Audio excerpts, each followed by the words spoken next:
اللہ الرحمن الرحیم ان اللہ اشترى من المؤمنین انفسهم واموالهم بان لهم الجنہ۔ آیت کا عنوان ہے بشارت، خوشخبری۔ معنی پہلے عرض کر لوں۔ یقیناً اللہ کریم نے خرید لیا ایمان والوں سے انفسهم، ان کی جانوں کو اور ان کے مالوں کو، بِأَنَّ لَهُمُ الْجَنَّةَ، بدلے اس کے کہ بے شک ان کے لیے جنت ہوگی۔ چار چیزیں آپ کے پاس لکھی ہوئی ہیں۔ اشترا کے نیچے اور اللہ، لفظ اللہ کے نیچے لکھا ہے مشتری، خریدنے والا اللہ۔ المؤمنین کے نیچے لکھا ہے بائع، بیچنے والے۔ سودا کس کا ہو رہا ہے؟ انفسہم، مبی اول جس کا سودا ہو رہا ہے۔ مومن جانیں بیچ رہے ہیں۔ واموالہم، نمبر دو مبی، مومن اپنے مال بیچ رہے ہیں۔ اللہ نے مومن بیچنے والوں سے ان کی جانیں خرید لیں، ان کے مال خرید لیے۔ قیمت کتنی اللہ نے لگائی؟ اور بِأَنَّ لَهُمُ الْجَنَّةَ، جنہ کے نیچے ہے ثمن، قیمت یہ ہے کہ اللہ ان کو جنت دے گا۔ یقاتلون فی سبیل اللہ، یہ اس اشتراک کا بیان آ گیا اللہ نے کیسے خریدی ہیں۔ لڑائی کرتے ہیں وہ ایماندار اللہ کے راستے میں، فیقتلون، کبھی قتل کرتے ہیں، اور یقتلون، کبھی قتل ہو جاتے ہیں، شہید۔ وعدن علیہ حقا، یہ وعدہ ہے اللہ کے ذمے سچا، تورات میں اور انجیل میں اور قرآن میں۔ ومن اوفا بعہدہ، اور کون ہے بہت زیادہ قول کا پورا کرنے والا؟ کون ہے بہت زیادہ پورا کرنے والا؟ اس میں تفصیل اپنے وعدے کا، من اللہ، اللہ سے، اللہ سے زیادہ وعدہ پورا کرنے والا اور کون ہو سکتا ہے؟ فاستبشروا، پس تم خوش ہو جاؤ، خوشیاں کرو، ببیعکم، اپنی فروخت کے ساتھ، الذی بایعتم بہ، کہ وہ کہ تم نے فروخت کیا ہے اس کو، جو چیز تم نے بیچی ہے اس فروخت کے ساتھ خوش ہو جاؤ۔ وذالک ھو الفوز العظیم، اور یہی تو ہے کامیابی بہت بڑی، کہ اپنے مال اور جان بیچ کر اللہ سے جنت کی قیمت لے لینا۔ یہ سودا ضرور کرنا چاہیے۔ اوصاف مومنین التائبون، بالکل نیچے نیچے ایک جملہ لکھا ہوا ہے، وہ مومنین علاوہ جہاد کے ان اوصاف کے مالک ہیں۔ ایک تو جہاد، اور نمبر دو یہ اوصاف۔ التائبون، توبہ کرنے والے، العابدون، دوم عبادت کرنے والے، الحامدون، اللہ کی تعریف اور حمد بیان کرنے والے، السائحون، روزہ رکھنے والے۔ سائحون اثر تو کہتے ہیں سیر و سیاحت کرنے والوں کو، خیال کرنا ذرا جو جملہ عرض کر رہا ہوں۔ سائحون کہتے ہیں سیر و سیاحت کرنے والوں کو، چونکہ سفر میں انسان کے معمولات قائم نہیں رہتے، اور روزے میں بھی انسان کے معمولات قائم نہیں رہتے۔ آپ صلی اللہ علیہ وسلم نے سائحون کی تفسیر روزہ سے فرمائی۔ پھر جملہ کہہ رہا ہوں، روزہ میں یہ سفر میں انسان کے معمولات قائم نہیں رہتے، نہ وقت پر سونا، نہ وقت پر کھانا۔ اسی طرح روزے میں بھی انسان کے معمولات قائم نہیں رہتے جیسے باقی سارے سال کے مہینوں میں ہوتے ہیں۔ اس لیے آپ صلی اللہ علیہ وسلم نے سائحون کی تفسیر فرمائی الصائمون، روزہ رکھنے والے، ورنہ اصل معنی ہے سیر و سیاحت کرنے والے۔ الراکعون، نمبر 5 رکوع کرنے والے، سجدہ کرنے والے۔ 6 نمبر 7 حکم دینے والے نیک کاموں کا۔ نمبر 8 روکنے والے گناہوں کے کاموں سے۔ میں نے سورۃ کہف کے اندر یہ مقام آپ کو دکھایا تھا کہ 7 صفتیں بیان کی تو واو نہیں آئی، اور جب 8ویں شروع کی تو واو آ گئی۔ اس کو کہتے ہیں واو ثمانیہ۔ والحافظون لحدود اللہ، نامی صفات، اور حفاظت کرنے والے اللہ کریم کی حدود کی، یعنی احکامات۔ وبشر المؤمنین، خوشخبری سنا دو میرے محبوب صلی اللہ علیہ وسلم ایمان والوں کو۔ بہت قیمتی حاشیہ ہے، جہاں لکھوانا چاہتا ہوں ہے لمبا، آپ کیا کریں، لکھیں جی۔ اللہ آپ کو توفیق دے تو درس قرآن میں، جمعے کے بیان میں، تقریروں میں یہ حاشیہ ضرور سنانا ہے، لفظ بلفظ نہیں، اس کا مطلب اور مفہوم ضرور سنانا ہے۔ لکھیں جی، احکام الہی کچھ حدود کے پابند ہیں۔ اس حاشیے کے بعد میں نے اور آپ نے اپنی زندگی میں نظر دوڑانی ہے، ہم نے دین کو کیا سمجھا ہوا ہے اور دین ہے کیا۔ احکام الہی کچھ حدود کے پابند ہیں، ان حدود کے اندر سر انجام دیے جائیں تو درست اور نیک کام ہے۔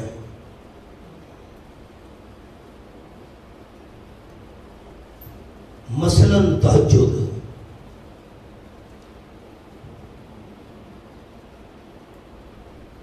حاشیے کو سمجھتے آئیں، تہجد نیک کام ہے، لکھیں، مگر اس طرح پڑھنا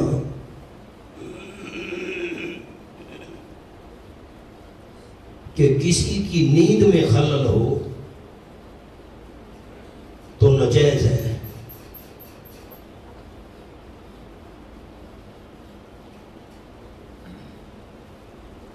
والدین کی ایسی خدمت کرنا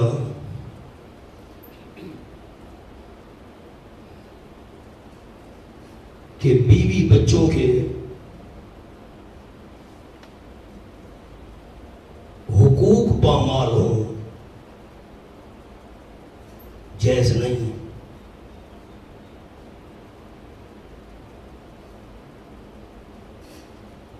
عبادت الہی میں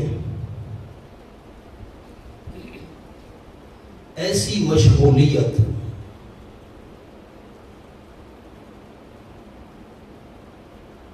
کہ حقوق العباد پامال ہوں،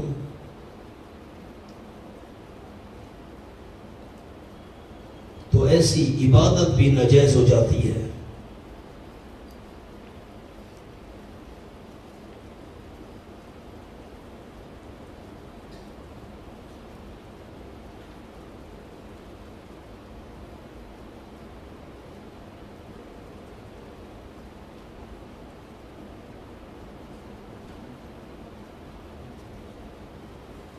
یہ حاشیہ سمجھا ہے دوستوں نے؟ کیا سمجھا ہے؟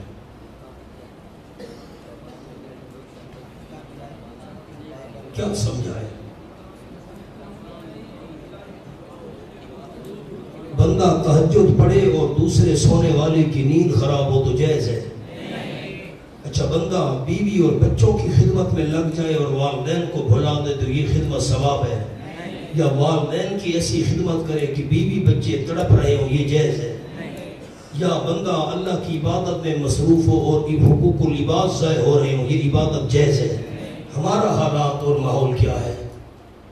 اتنا غلو کر لیا ہم نے بعض چیزوں کے اندر کہ دوسروں کے حقوق کی پرواہ ہی نہیں۔ کیا بندہ دکھ اور درد دل سنائے؟ بندہ جب کوئی نیند کر رہا ہے، اونچی آواز سے قرآن پڑھنا جائز نہیں۔ اب اونچی آواز سے قرآن پڑھنا گناہ ہے اگر بندہ کوئی ساتھ سو رہا ہے۔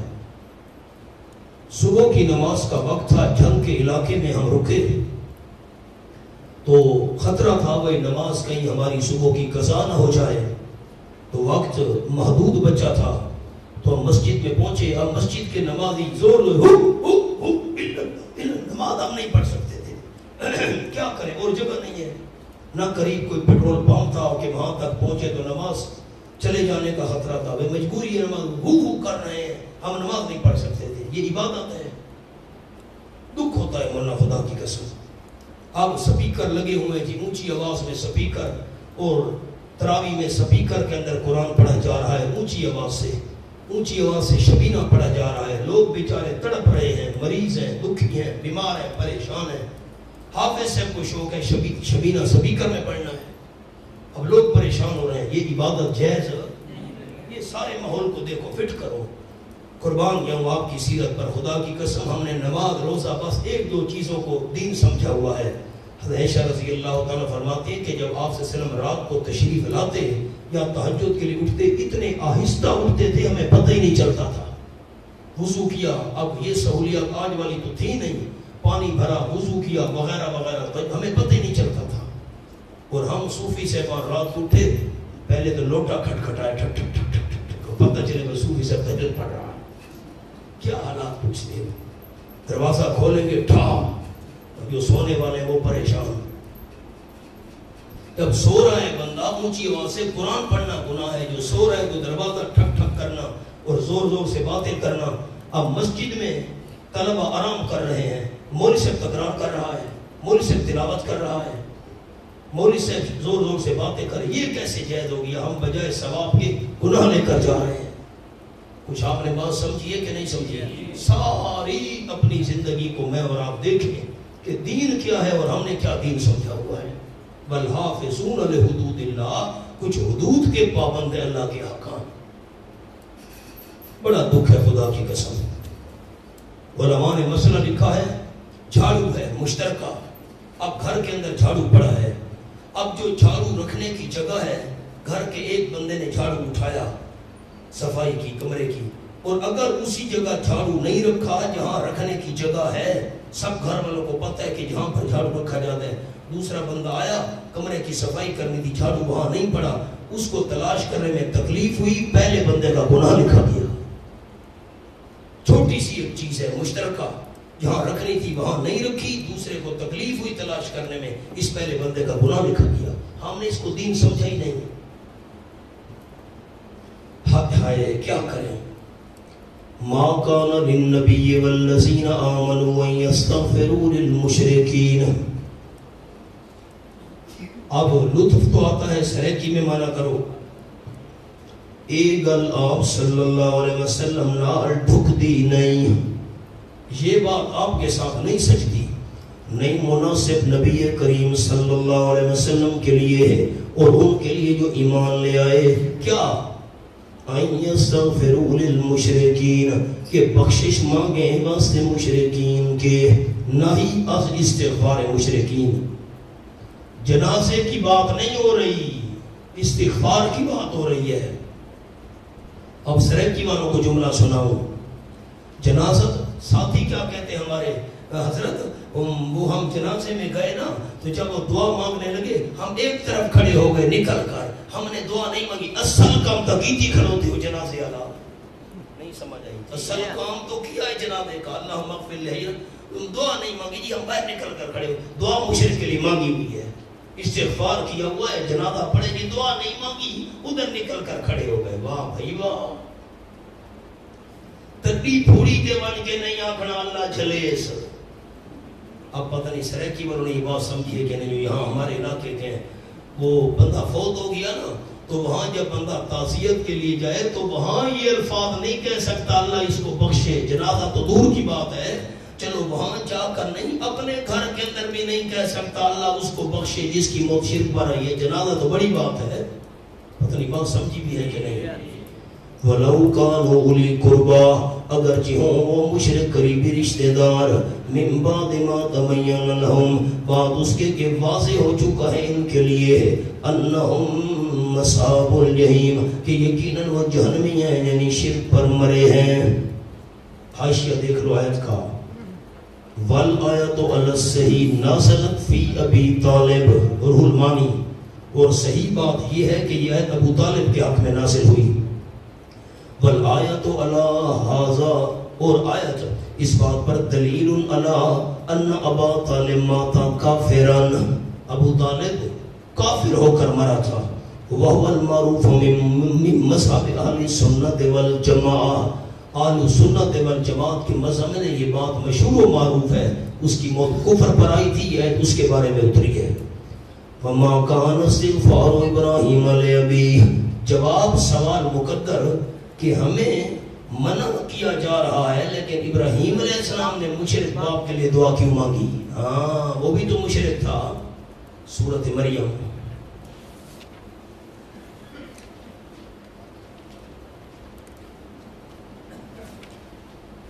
یہ صفحہ ہے 628۔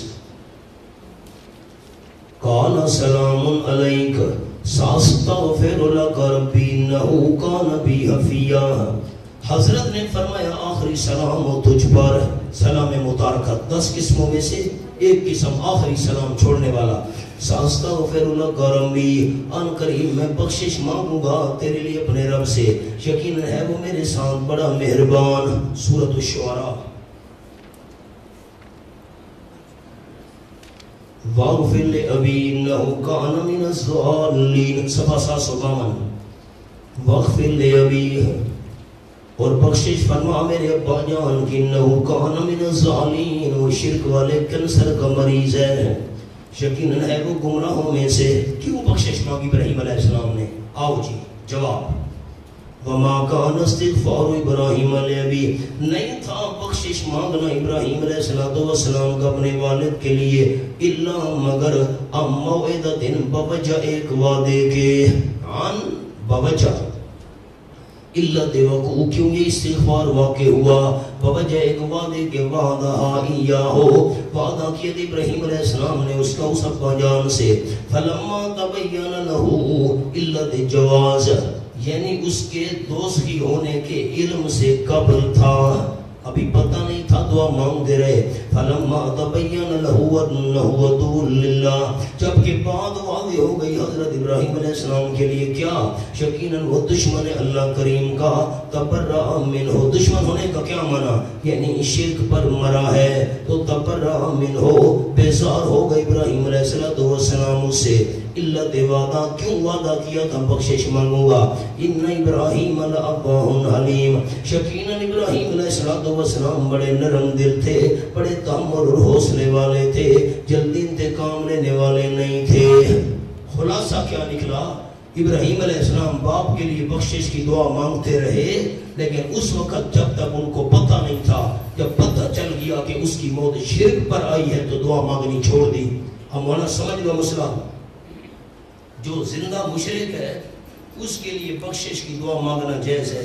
کیا مطلب بخشش کی دعا کا؟ اللہ اس کو ایمان دے کر اس کی مغفرت فرما، لیکن یہ اس وقت جب تک اس پر مہر جباریت نہ لگی ہو۔ میری قید یاد رکھنا جو میں جملے میں قید ڈال رہا ہوں، مہر جباریت جس مشرک پر لگ جائے اس کے لیے بخشش کی دعا زندہ ہے تو مانگنا جائز نہیں۔ سمجھو تو پہلا جملہ میں نے کیا عرض کیا؟ مشرک کے لیے بخشش کی دعا مانگنا جائز ہے۔ کیا مطلب بخشش کی دعا کا؟ اس کو ایمان دے کر اس کی مغفرت کر، لیکن جس مشرک پر مہر جباریت لگ چکی ہے وہ زندہ ہے، پھر بھی اس کے لیے بخشش کی دعا نہیں مانگنی۔ اب ہمیں کیسے پتہ چلے گا مہر جباریت کا؟ مہر جباریت کا پتہ صرف اللہ کے پیغمبر کو چل سکتا ہے، وہ بھی بذریعہ وحی، وہ بھی ہمیں تو پتہ نہیں، پھر دعا کیسے مانگنی چاہیے؟ اے اللہ جتنے بھی مشرکین ہیں جن پر مہر جباریت نہیں لگی ان کو ہدایت عطا فرما، جن پر مہر جباریت یہ دعا کرنی ہے۔ آگے چلو، ورنہ جملہ سمجھ آ گیا؟ آگے وما كان الله ليضل قوما بعد إذ هداهم حتى يبين لهم ما يتقون، دفع شبہ یعنی قبل از نہیں استغفار پر مواخذہ نہ ہوگا۔ جب میں نے منع کر دیا اس کے بعد نہ، اس سے پہلے جو تم استغفار کرتے رہے ان کے لیے اس پر مواخذہ نہیں ہے، پتہ جو نہیں تھا۔ وما كان الله ليضل قوما، نہیں اللہ کریم کے گمراہی کا حکم لگا دے۔ کیا معنی ہے؟ خیال کرنا، یہ معنی ترجمے والے قرآن میں نہیں ملے گا۔ وما كان الله ليضل قوما، نہیں اللہ کریم کے گمراہی کا حکم لگا دے قومن کسی قوم پر، بعد ہداہم، بعد اس کے کہ جب کہ ہدایت دے دی اللہ نے ان کو، ہدایت دے کر اللہ گمراہی کا حکم لگا دے یوں نہیں، حتی یبین لہم، یہاں تک کہ صاف صاف بیان کر دے واسطے ان کے ما وہ چیز یتقون جس سے وہ بچتے رہیں۔ ان اللہ بکل شیء علیم۔ آپ کو سمجھ نہیں آئی؟ میں جملہ لکھواؤں گا تو سمجھ آئے گی، لکھو جی۔ اور اللہ ایسا نہیں کہ کسی قوم کو ہدایت دینے کے بعد گمراہ کر دے۔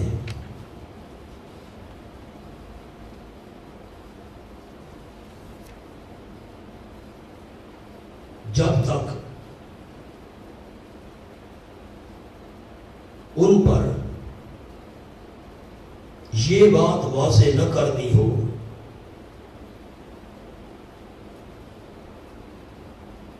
کہ کن چیزوں سے بچنا ہے۔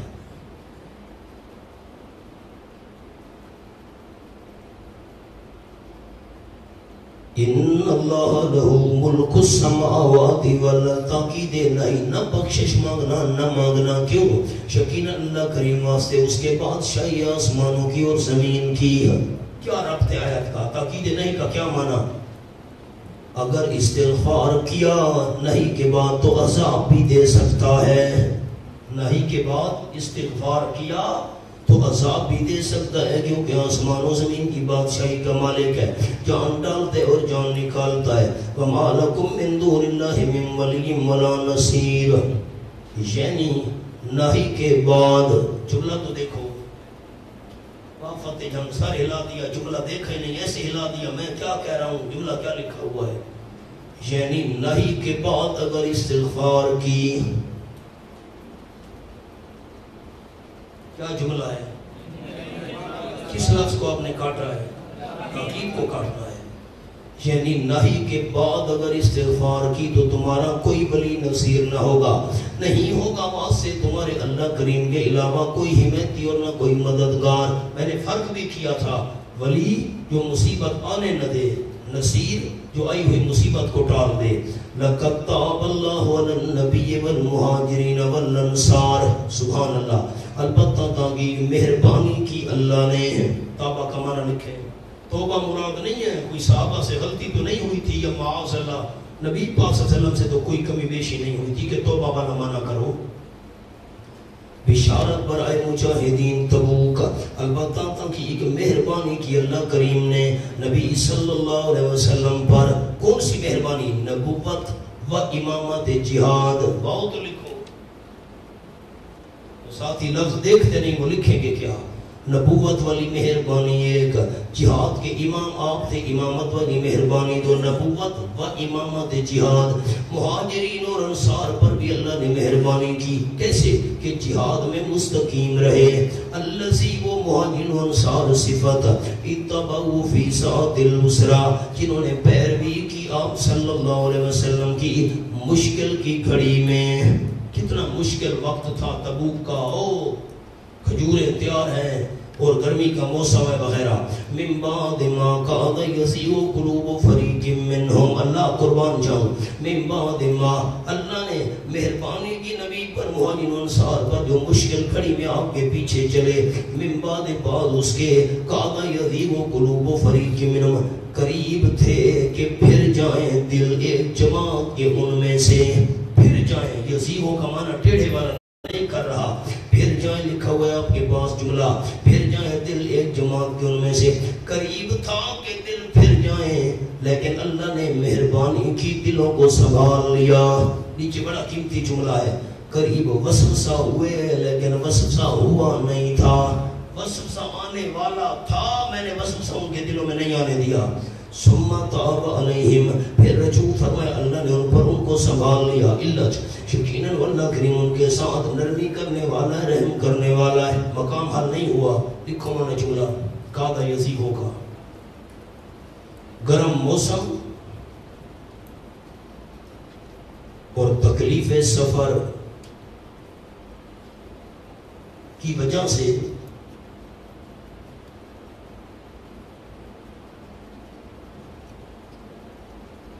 وسوسہ آنے کا اندیشہ تھا، لیکن اللہ نے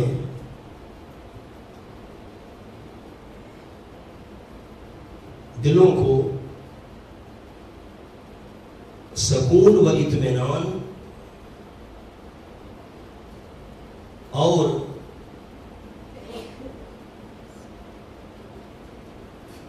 صبر و استقلال عطا فرمایا.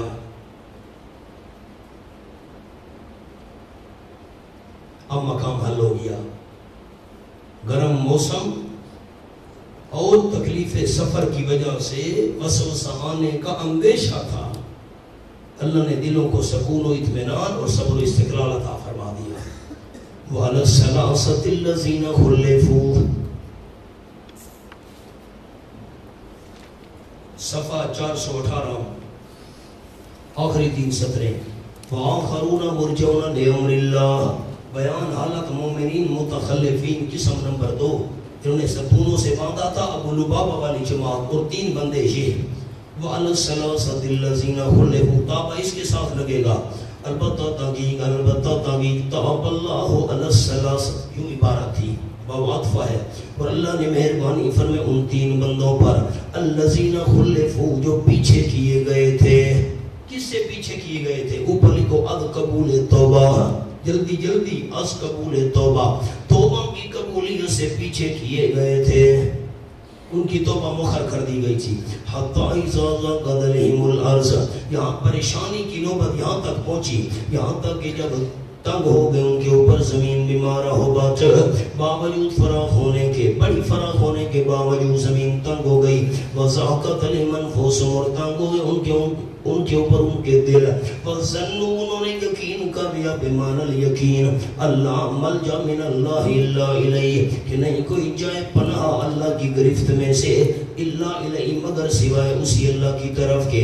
اگر کوئی پناہ دے سکتا ہے تو اللہ ہی دے سکتا ہے. اس وقت وہ خاص توجہ کے قابل ہوئے.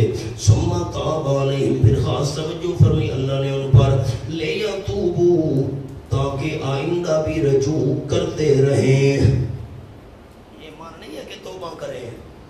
اللہ نے خاص توجہ فرمائی لیتوبوا تاکہ آئندہ بھی رجوع کرتے رہیں. مواقع مصیبت و معصیت میں کوئی پریشانی آئے کوئی کمی بیشی ہو جائے نافرمانی والی اللہ کی طرف رجوع کرتے رہیں. اس لیے اللہ نے خاص توجہ فرمائی یقیناً اللہ وہی توبہ قبول کرنے والا رحم کرنے والا ہے. یا ایھا الذین آمنوا اتقوا اللہ ترغیب اخلاص ایمان والو ڈرو اللہ کریم سے. وکونوا مع الصادقین اور ہو تم سچ بولنے والوں کے ساتھ سچے نیتاً قولاً عملاً تینوں باتوں میں سچے. نیت کے سچے بات کے سچے عمل کے سچے. ورنہ اب اتقوا اللہ وکونوا مع الصادقین کیوں فرمایا؟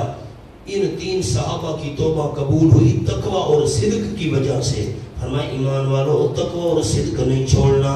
سچوں کا ساتھ دینا ہے اللہ سے ڈرتے رہنا ہے. مع صادقین میں ایک اشارہ ہے آپ کو لکھوا دوں کیا پتہ پھر موقع پرے نہ بنے. لکھیں نمبر 1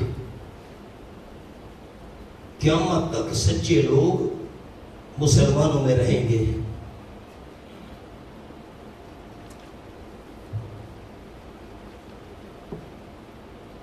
نمبر 2 دلیل ہے اجماع امت کے حجت ہونے کی.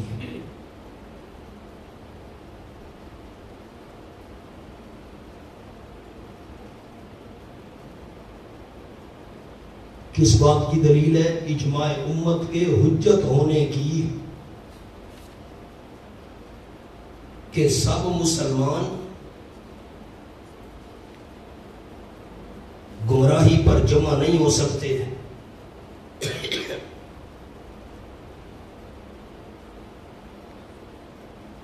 بلکہ صادقین بھی رہیں گے.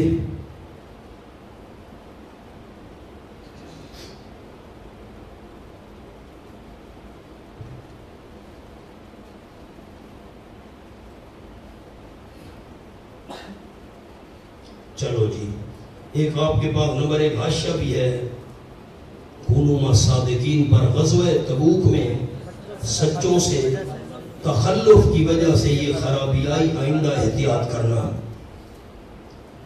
واقعہ تو بڑا مشہور ہے خلاصہ سن لیں. حدیث کی کتابوں میں ہے، بخاری شریف میں بھی ہے، حضرت کعب ابن مالک رضی اللہ تعالیٰ عنہ فرماتے ہیں، ایک تو پہلے یہ سن لیں ذرا بات کہ آپ صلی اللہ علیہ وسلم کی عادت مبارکہ تھی کہ جب بھی کسی جنگ کے لیے آپ نے جانا ہوتا، اب مثلا جانا ہے آپ نے سرگودا اور خوشاب کی طرف، تو آپ پوچھتے تھے میاں والی کے علاقے کا، بھئی یہ میاں والی کتنا سفر ہوگا، کوئی راستے میں کنواں وغیرہ ہے، کوئی درخت وغیرہ ہیں، کوئی سایہ وغیرہ ہے، اچھا ٹھہرنے کی منزلیں کون کون سی ہیں؟ تو یہ نہیں فرماتے تھے آپ کہ ہم نے جانا میاں والی ہے، نہ معلومات اس الٹے علاقے کی کرتے تھے، جانا اس طرف ہے جہاد کے لیے، کیوں اس کو کہتے ہیں توریہ، اس لیے آپ صاف صاف بات نہیں کرتے تھے کہ اگر ہم نے کہا کہ اس طرف جانا ہے مشرق کی طرف، تو منافقین بے ایمان ایسا نہ ہو کہ کفار کو پہلے سے اطلاع کر دیں، تو آپ پوچھتے تھے دوسرے علاقے کے بارے میں، اچھا اٹک کے کیا حالات ہیں، وہ موسم اچھا ہے، اچھا اٹک سے جو آگے ہزارے کا علاقہ اس میں کیسے ہے، کوئی بارش وغیرہ ہوئی ہے؟ تو منافق سمجھتے تھے شاید آپ صلی اللہ علیہ وسلم اس طرف جانا چاہتے ہیں جہاد کے لیے، اور عین جب وقت ہوتا تھا تو آپ حکم دوسری جگہ کا دے دیتے تھے۔ لیکن یاد رکھنا کہ غزوہ تبوک یہ واحد غزوہ ہے کہ جس میں آپ نے صاف صاف بات کر دی تھی، کوئی پوشیدگی نہیں رکھی، ہم نے تبوک جانا ہے، تیاری کرو۔ خیر، حضرت کعب رضی اللہ تعالیٰ بیان فرماتے ہیں کہ اس سے پہلے جتنے بھی غزوات تھے کسی کے اندر میرے پاس اتنا مال اور تیاری نہیں تھی جتنی اس غزوہ میں تھی، اونٹنی ایک نہیں تھی، دو تھی اور بڑی زبردست، اور مال بھی اس وقت میرے پاس بہت تھا۔ خیر آپ صلی اللہ علیہ وسلم نے فرمایا تبوک جانا ہے، تیاری کرو، تو میں نے سستی کی، بس میرے پاس تو سواریاں بھی ہیں، ایک نہیں دو ہے، مال بھی ہے، کوئی مسئلہ نہیں ہے، ٹھیک ہے ہو جائے گی تیاری۔ اللہ کی شان، باقی صحابہ کرام تیاری کرتے رہے، مولانا جس کے پاس کچھ نہ ہو تو چلو تیاری کرتا ہے، اس کے پاس تو بہت کچھ تھا، فرماتے ہیں اس سے پہلے میں اتنا مالدار نہیں تھا۔ خیر آپ صلی اللہ علیہ وسلم کی عادت مبارکہ یہ تھی کہ جب روانہ ہوتے تو مدینہ طیبہ سے باہر قافلہ ڈیرا لگا لیا کرتا تھا، تو قافلہ چلا، حضرت کعب کہتے ہیں مجھے پتہ چلا روانگی ہو گئی صبح، ٹھیک ہے، تو مدینہ طیبہ سے کچھ فاصلے پر جا کر قافلے نے ڈیرا لگا لیا۔ اب تین روایات ہیں، ایک روایت ہے کہ 30,000 صحابہ تھے، دوسری ہے 40,000 تھے، تیسری ہے 70,000 تھے، زیادہ مشہور 30,000 والی ہے۔ تو خیر قافلے میں ڈیرا لگایا ہوئے مدینہ طیبہ سے باہر، حضرت کعب نہیں گئے، میں پہنچ جاؤں گا کوئی مسئلہ نہیں، سواریاں میری بڑی بہترین ہے، تیز۔ اگلے دن جب صبح ہوئی تو آپ نے بالکل روانگی کا اعلان کر دیا، بھائی اب تو چلو ہی چلو نا، سارے مدینہ طیبہ سے باہر جو قافلہ ٹھہرا ہوا تھا روانہ ہو گئے۔ حضرت کعب کہتے ہیں میں سوچ رہا تھا کہ کوئی مسئلہ نہیں، میں پہنچ جاؤں گا، بس میں ابھی چلتا ہوں، پہنچ جاؤں گا، حتیٰ کہ آپ صلی اللہ علیہ وسلم تبوک پہنچ گئے اور میں نہ جا سکا۔ تفصیل بڑی ہے، میں آپ کو خلاصہ سنا رہا ہوں۔ فرماتے ہیں کہ جب میں مدینہ طیبہ کے باہر بازار میں نکلتا تھا تو مجھے یا تو معذور نظر آتے تھے، کوئی نابینا ہے، معذور ہے، بیمار ہے، بہت زیادہ بوڑھے، اور یا منافق نظر آتے تھے، تو دل میں تو بڑی عجیب بات آتی تھی، بھئی میں نے یہ کیا کیا؟ خیر فرماتے ہیں کہ میں نے جب آپ صلی اللہ علیہ وسلم کی آمد کی بات سنی کہ آپ واپس آ رہے ہیں تو میں نے جھوٹ سوچنے شروع کر دیے، میں آپ آئیں گے تو میں یہ جھوٹ بولوں گا، یہ بولوں گا، یہ بولوں گا، جھوٹے بہانے بناؤں گا تو آپ صلی اللہ علیہ وسلم معاف کر دیں گے، دعا کریں گے میرے لیے، اللہ پاک غفور رحیم ہے۔ خیر حتیٰ کہ پتہ چلا بھئی آپ صلی اللہ علیہ وسلم مدینہ طیبہ پہنچ آئے ہیں۔ آپ دیکھیں مولانا فرق سنیں، جب آپ صلی اللہ علیہ وسلم دور تھے تو حضرت کعب جھوٹ سوچ رہا تھا، جھوٹے بہانے بناؤں گا، اور فرماتے ہیں کہ جب آپ صلی اللہ علیہ وسلم مدینہ طیبہ کے بالکل قریب پہنچے تو میرے دل نے فیصلہ کر لیا جھوٹ نہیں بولنا، بات سچی کرنی ہے۔ یہ کیوں دل میں تبدیلی آئی؟ محدثین کرام رحمہ اللہ نے لکھا یہ آپ صلی اللہ علیہ وسلم کی قربت اور صحبت کا اثر تھا کہ جو آپ صلی اللہ علیہ وسلم قریب آتے گئے تو یہ ایک رب العالمین کی طرف سے ایک نورانیت سمجھنے، انوار سمجھنے کہ دل نے فیصلہ کیا جھوٹ نہیں بولنا۔ آپ کی عادت مبارکہ تھی، مسجد میں تشریف لاتے تھے، پہلے مسجد میں تشریف لائے تو حال حوال پوچھا، لوگ آنے لگ گئے، منافق بھی آنے لگ گئے، حضرت یہ مجبوری تھی میں نہیں آیا، دعا کرو جی، دعا ٹھیک ہے جی، حضرت میرے پاس یہ تکلیف تھی میں نہیں آیا، ٹھیک ہے جی دعا کرو، جب آپ دعا کرتے تھے چلو روسا ٹھیک ہے بھائی۔ حضرت کعب کہتے ہیں میں بھی پہنچا، اور جب میں مسجد نبی میں پہنچا تو آپ صلی اللہ علیہ وسلم نے تبسم تو فرمایا لیکن ایسے تبسم کیا جیسے کوئی ناراض بندہ ہوتا ہے، جو خوشی سے تبسم ہو، مسکراہٹ اور ہوتی ہے، ناراضگی کے انداز میں اور ہوتی ہے. تبسم تو کیا لیکن ناراضگی والے انداز میں. کعب تم کیوں نہیں آئے؟ میں نے کہا حضرت سچی بات ہے میرا کوئی گزر نہیں ہے، بس سستی ہو گئی، میں نہیں آیا جان بوجھ کر، کوئی بہانہ نہیں ہے. آپ نے فرمایا تم اٹھو جاؤ، تمہارا جو معاملہ یہ اللہ کے سپرد ہے. فرماتے ہیں جب میں باہر آیا تو سارے قوم قبیلے والے جو تھے انہوں نے ملامت کرنا شروع کی، بادشاہ آدمی ہو تم. یہ بات ایک چھوٹی سی رہ گئی جاتے ہوئے کہ جب آپ سے وسلم نے وہ پڑاؤ لگایا تھا نا مدینہ طیبہ کے باہر، جب صبح روانہ ہوئے بہت دور آگے نہیں گئے، تو آپ نے وہاں پوچھا تھا بھئی ما فعل کعب، کعب نے کیا کیا؟ کعب نظر نہیں آ رہا، وہ کیا مسئلہ ہے؟ تو کسی نے کہا حضرت اس کے پاس دولت بڑی آ گئی ہے، 2 چادریں ہیں بڑی بہترین، وہ عورتہ ہے اور بڑی مال شال فراوانی ہے. تو دوسرا صحابی نے کہا حضرت نہیں ایسے بات نہیں ہے، وہ آپ کا مخلص صحابی ہے. دوسرے نے کہا تو ہم یہ نہیں کہہ سکتے کہ وہ اس نانا ہے، وہ ہو گئی کوئی مجبوری ہوگی واللہ عالم. خیر تو اگر کعب کہتے ہیں میں نے صاف بات کی تو باہر جب نکلا تو قوم والوں نے مجھے ملامت شروع کر دی، برادری والوں نے بہت شاہ آدمی ہے، تو بھی کوئی نہ کوئی بہانہ بنا لیتا، آپ تیرے لیے دعا بھی کرتے استغفار کرتے. تو فرماتے ہیں کہ پھر میرا دل ڈاماڈول ہونے لگ گیا. بھئی سارے جو کہہ رہے ہیں 1 2 3 4 سارے برادری والے بہت شاہ ہے یار، انسان متاثر ہو جاتا ہے. تو میں نے پوچھا بھئی میرے علاوہ کوئی اور بندہ بھی ہے جس نے صاف بات کی ہو بھئی میں بغیر عذر کے نہیں کیا؟ تو انہوں نے کہا ہاں 2 بندے اور بھی ہیں، حضرت ہلال ابن امیہ رضی اللہ عنہ اور مرارہ ابن الربیع رضی اللہ عنہ. میں نے کہا بس ٹھیک ہے، چلو میں اکیلا تو نہیں ہوں نا. البلیۃ اذا عمت سہلت، جب مصیبت عام ہو جائے نا تو اٹھانا ذرا برداشت کرنا آسان ہو جاتا ہے. رنج سے خوبر ہوا انسان تو مٹ جاتا ہے رنج، مشکلیں مجھ پر پڑی اتنی کہ آسان ہو گئیں. فرماتے ہیں کہ آپ وہ تو دونوں تھے، ان کو بھی آپ نے یہی کہا بس تمہارا معاملہ اللہ کے حوالے ہے، جاؤ اٹھو اللہ فیصلہ کرے گا تمہارا. اور آپ نے فرما دیا بھائی ان سے کوئی بات چیت نہ کرے، بولنا نہیں ان سے. وہ دونوں تو وہ کہتے ہیں کہ گھر میں بیٹھ گئے، مسجد میں آنا جانا بھی چھوڑ دیا، مسلسل رونا شروع کر دیا، زاروں قطار معافی اللہ سے وغیرہ وغیرہ. میں جوان بندہ تھا، طبیعت پر بوجھ تو بہت تھا، لیکن میں آتا جاتا تھا بازار میں مسجد میں. فرماتے ہیں کہ مسجد نبی میں جب میں آتا تو جہاں آپ بیٹھے ہوتے نا میں وہیں قریب کھڑے ہو کر نماز پڑھتا، اور پھر نماز کے بعد میں دیکھتا کہ آپ مجھے دیکھ رہے ہیں کہ نہیں. تو جب میں نماز کی حالت میں ہوتا تو آپ صلی اللہ علیہ وسلم مجھے دیکھتے تھے، تو جب میں آپ کی طرف دیکھتا تو آپ رخ پھیر لیتے تھے. سلام میں کرتا کوئی جواب نہیں دیتا، میں دیکھتا تھا آپ کی محفل میں بھی آ کر قریب قریب بیٹھتا تھا، سلام کرتا تھا تو آپ سے سلام میں ہونٹوں کو دیکھتا تھا، ہونٹ مبارک آپ کے ہلتے تھے، وعلیکم السلام ایسے ایسے، یعنی مجھے نہ سنائی دیتا کہ ہونٹوں سے میں سمجھ لیتا تھا کہ حضور جواب تو دے رہے ہیں. خیر کہتے ہیں پریشانی تو بڑی تھی، نہ مجھ سے کوئی بولتا ہے، وہ تو دونوں گھر میں بیٹھے ہیں، نہ کوئی سلام کا جواب دیتا ہے نہ کوئی سلام کرتا ہے. 40 دن گزر گئے، آپ کا قاصد آ گیا، بھئی آپ فرما رہے ہیں کہ بیوی کو جدا کر دیں. تو میں نے پوچھا بھئی طلاق دینی ہے؟ تو قاصد نے کہا بھئی یہ تو پتہ نہیں، آپ نے فرمایا ہے کہ بیوی کو جدا کر دو. تو میں نے گھر والی کو کہا بھئی حکم آ گیا ہے حضور صلی اللہ علیہ وسلم کا، تو میکے چلی جا. تو پھر دیکھا جائے گا جیسے اللہ کو منظور ہوا. تو بیوی میکے چلی گئی.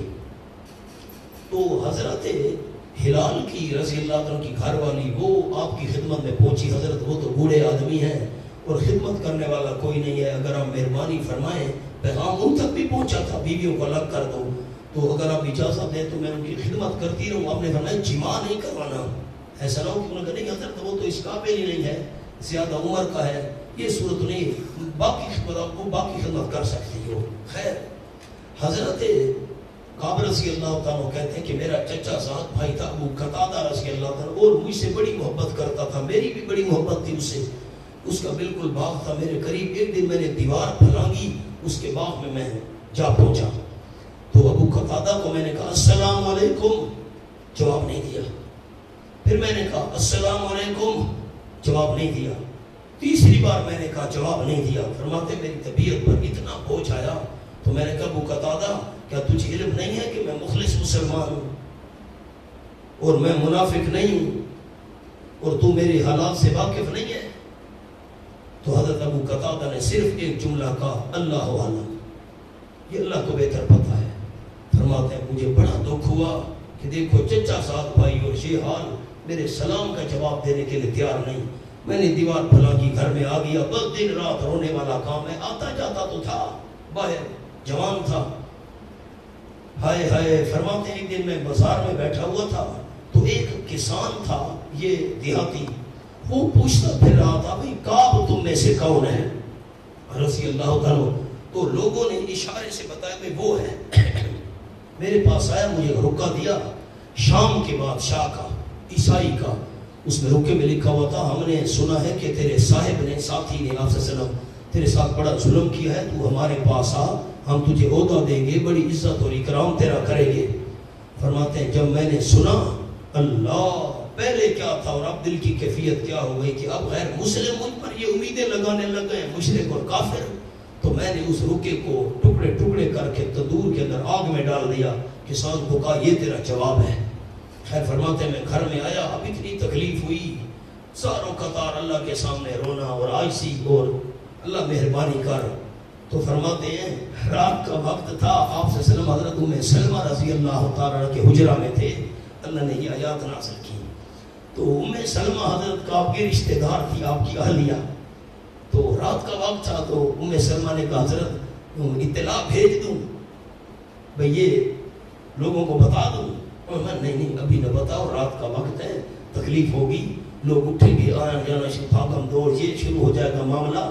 کیونکہ معاملہ تو بڑا تھا, 50 دن گزر گئے, بڑی تکلیف ہے ان کو, تو یہ بھگدڑ مچ جائے گی, چھوڑو یہ معاملہ, تکلیف نہ دو ان کو. صبح فرماتے ہیں کہ ایک بندہ صبح گھوڑے پر سوار ہوا اور مجھے اطلاع دینے کے لیے گھوڑا دوڑا, ایک جبل سلا پر چڑھ گیا. اللہ نے مجھے کئی دفعہ جبل سلا دکھایا, بڑا عظیم پہاڑ ہے. اور حضرت جابر رضی اللہ عنہ کا وہاں مقام تھا جہاں حضور کی دعوت ہوئی تھی, اور بکری کا بچہ اور جو اس کی روٹی کھلائی تھی حضرت جابر نے. تو ساتھی مجھے لے گئے, یہ جبل سلا ہے, اور یہاں مسجد جو بنی ہوئی چھوٹی, حضرت جابر کا یہاں گھر تھا. خیر تو ایک بندہ بھاگ کر جبل سلا پر چڑھا اور آواز دی, اب شریعہ کا خوشخبری ہو تجھے. فرماتے ہیں بس میری طبیعت کی ساری گرانی دور ہو گئی, بس اس کی آواز پہلے پہنچی اور گھوڑے والا بعد میں پہنچا. بس آواز ہی پہنچی تھی کانوں میں کہ وہ بھی ٹک ٹک ٹک ٹک. فرماتے ہیں اور تو میرے پاس کچھ تھا ہی نہیں اسی وقت, باقی مال تو خیر تھا. میں نے اپنے دونوں جو کپڑے تھے وہ اس کو بطور تحفہ دے دیے, میں چلا. فرماتے ہیں کہ جب میں مسجد نبی میں پہنچا تو سب سے پہلے حضرت طلحہ رضی اللہ تعالیٰ اٹھے اور آ کر مجھے مصافحہ کیا, سلام کیا. فرماتے ہیں کہ آپ سے سلام کا چہرہ خوشی سے دمک رہا تھا, اتنے آپ خوش نظر آ رہے تھے. میں بیٹھا تو آپ نے فرمایا کعب, جب سے تیری ماں نے تجھے جنم دیا, جب سے تو پیدا ہوا ہے, تیری ماں نے تجھے جنم دیا, اتنا خوشی کا دن آج تک تیری پوری زندگی میں نہیں آیا ہوگا.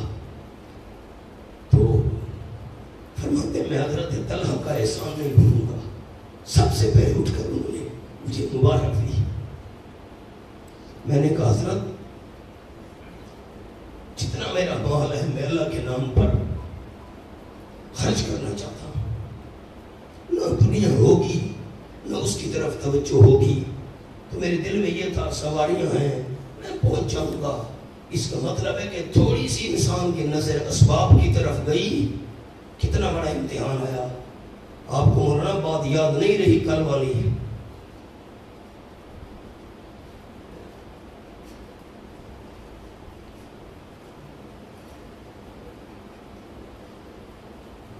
صرف یہ جملہ نکلا صحابہ کی زبان سے, لَنُغْلَبَ الْيَوْمَ مِنْ قِلَّةٍ. حنین کے موقع پر آج ہم کوئی تھوڑے ہیں, ہمیں کون شکست دے سکتا ہے. اسباب کی طرف ذرا سی بھی نظر گئی تو جس کا مقام اونچا اس پر امتحان اونچا. تو نتیجہ کیا نکلا, ثُمَّ وَلَّيْتُم مُدْبِرِينَ. تیروں کی برسات ہوئی تو 12,000 کا لشکر پیٹ پھیر کر بھاگ رہا تھا. فرماتے میں نے کہا حضرت میں سارا مال اللہ کے نام پر قربان کرنا چاہتا ہوں. فرمایا نہیں سارا نہ کر, کچھ حصہ اپنے پاس بھی رکھ. تو میں نے کہا چلو حضرت ٹھیک ہے, جو خیبر کی غنیمت میں سے مجھے حصہ ملا تھا نا وہ میں اپنے پاس رکھوں گا. فرماتے ہیں وہ آپ نے کہا بالکل ٹھیک ہے, باقی میں نے سب کچھ اللہ کے نام پر دے دیا. انہی کا تذکرہ ہے.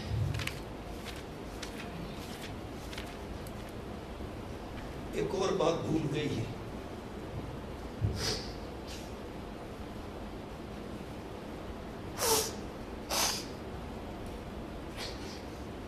لڑکا فرماتے ہیں میں نے حضرت سے کہا حضرت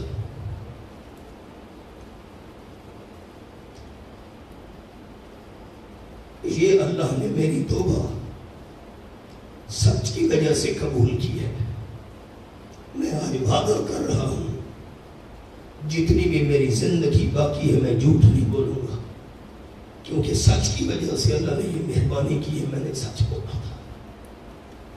آؤ یہ انہی کا تذکرہ ہے، میں نے خلاصہ آپ کو سنایا۔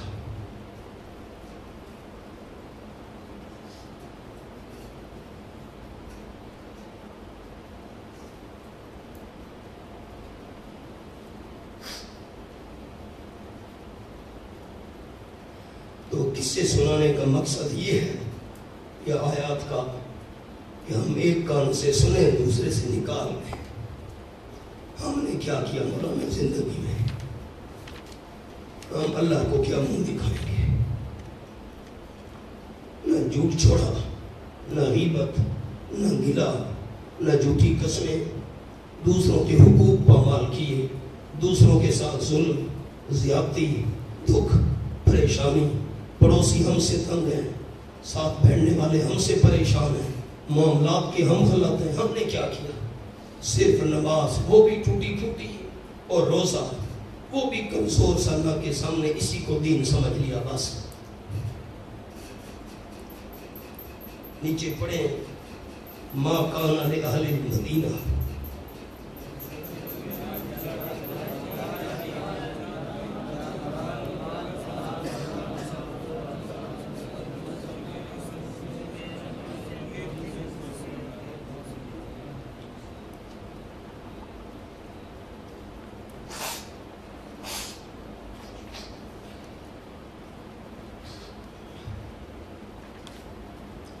ما کان لأہل المدینہ ومن حولہم من الاعراب یتخلف الرسول، لکھا ہے اوپر لفظ زیبا نہیں، مناسب نہیں، یہ بات سجتی زیبا، ترغیب الجہاد یعنی اپنی جان، مال اور اولاد کو نبی کریم صلی اللہ علیہ وسلم سے مقدم نہ سمجھو، کیونکہ ان سے تم نے توحید اور دین کو سیکھا ہے۔